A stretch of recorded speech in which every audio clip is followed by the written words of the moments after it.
Hi Palantir, my name is Nashe and I will get straight to business. So in the United States alone, over 600,000 people go missing every year. And every minute after a person goes missing is extremely important. In fact, studies show that if a period of 72 hours passes before a missing person is found, the chances of ever finding them alive decrease exponentially. Yet, the search and rescue operations that we have today still rely on static intake forms, they rely on static maps, they rely on scattered logs from radio conversations, and the memory of volunteers and the memory of case commanders or incident commanders. So, how do we help the case commanders make smarter decisions faster using the information that they already have, but which just happens to be scattered everywhere? That is where Palantir's Foundry and AIP come in. So here we have an AIP logic function that understands the full context of the case and produces rankings of potential search areas.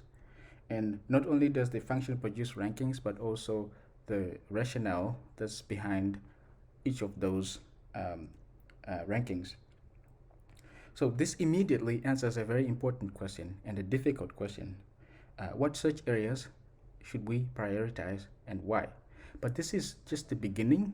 The case commanders need to decide what teams to send where, and that's where this page comes in.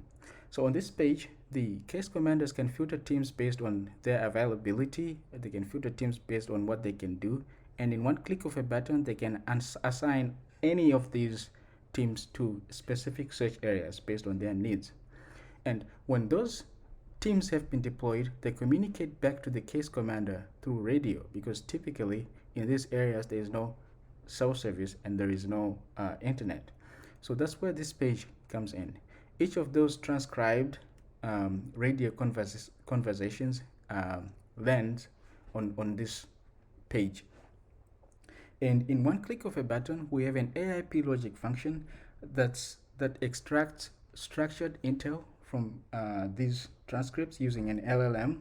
And these pieces of information update the life profile of each candidate search area. Now, this page is the operational brain of our application. Here, the case commander can click on this button, and another AIP logic function evaluates the entire context of the case, and I mean all the data that we have pertaining to the case, and the output is a clear recommended action as well as the rationale that's behind it. Now, if the case commander has a specific question about that recommendation, they can ask about that question here. Behind the scenes, we also have another logic function that stitches together all the objects of the application into one coherent operational answer. So this effectively closes the loop from the raw data that we had in the form of intake forms here to the specific decisions that we made under search areas here, to specific actions that we took under workspace here, and to new data that was coming in the form of radio transcripts, and to new decisions being made based on that data under AI Intel. And that completes my project. Thank you.